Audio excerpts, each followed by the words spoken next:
What's going on, everyone? I'm going to give you my picks for Week 2 in the NFL here in 2025. Our first matchup takes us to the first Thursday night football game in Lambeau. Green Bay is 16-3 against the spread and a perfect 8-0 against the spread at home under coach Matt LaFleur. I don't know if I'd take Green Bay 3.5, but I do like them at home.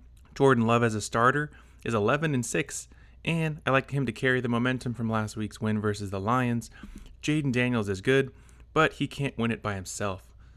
Insert Micah Parsons, he's going to shake things up. I'm taking the Packers. The Jags go to Cincy to take on the Bengals, who didn't really have a stellar first game. Where was that explosive Joe Burrow-led offense?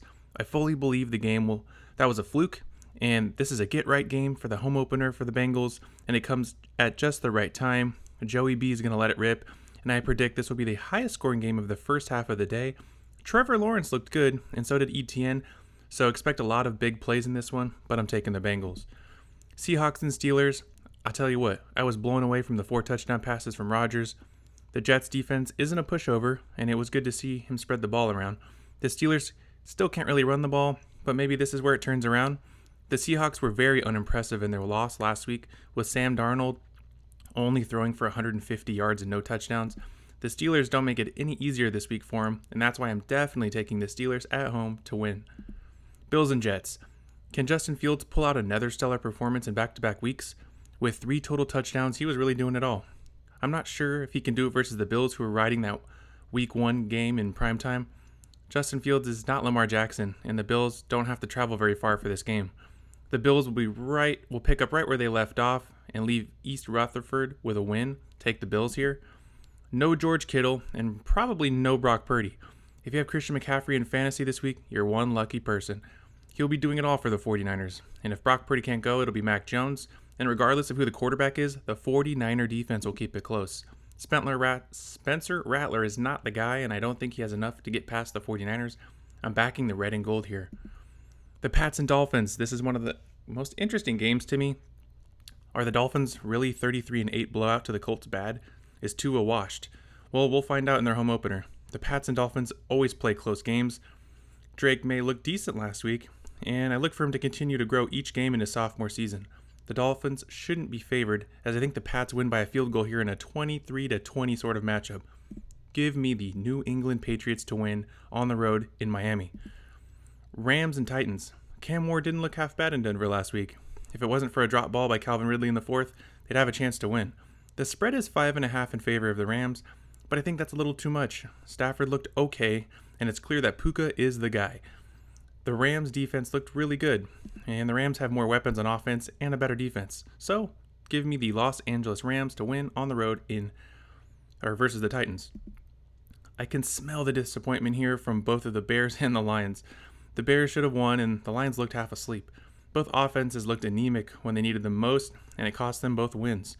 The Lions were the better team on both sides of the ball, and it was evident because last year, the Lions were the number 1 offense.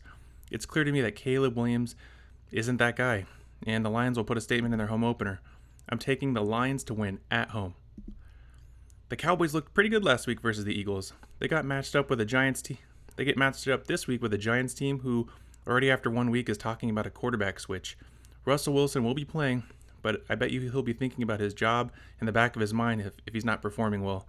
I expect CeeDee Lamb to crush it this week, and especially after having those critical drops last week, and I'm taking him in a lot of my prize picks props, so you want to check those videos out.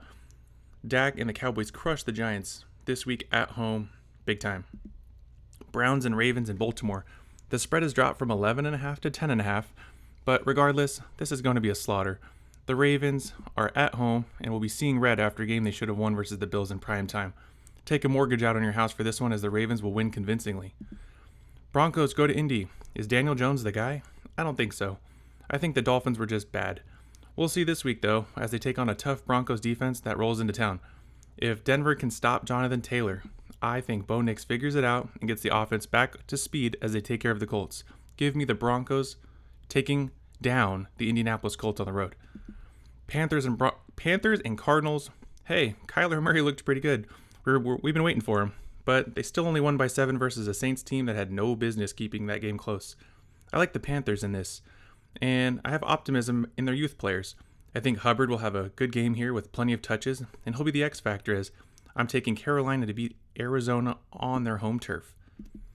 Super Bowl rematch. I don't like the Chiefs. I never have and I never will. They didn't look good last week and it doesn't get much easier versus an Eagles team who's already found their stride. The Eagles will run the Chiefs into the ground with Saquon and Hurts. I'm taking the Eagles to win by at least 3 on the road in Arrowhead. And we have a few more games left. Sunday Night Football primetime. Falcons and Vikings. I'm really excited for this one. It's indoors, so weather won't be a factor. The Falcons missed their game-tying field goal, and the Vikings stole one in Chicago. But I'd rather be the Falcons in this situation. Michael Penix can straight up ball. I fully expect him to let it rip, and in combination with Bijan in the backfield, it's a headache for the defense. This is a big letdown spot for the Vikings, who will be riding the high into another primetime game. Atlanta is more hungry, and that's why I'm taking Atlanta to spoil the Vikings' home opener. We have 2 Monday Night Football games, and the first of our 2 games takes us to Houston.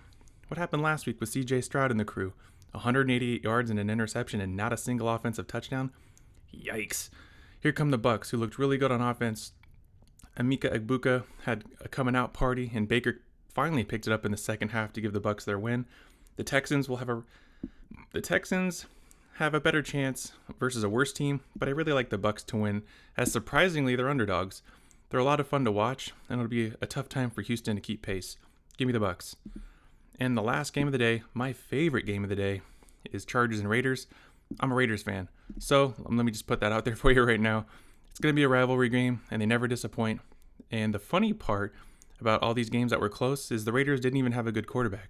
And now it seems like they have one. Geno will light it up in primetime at home. The Raiders will shut down the run. And this is going to end up being a quarterback duel.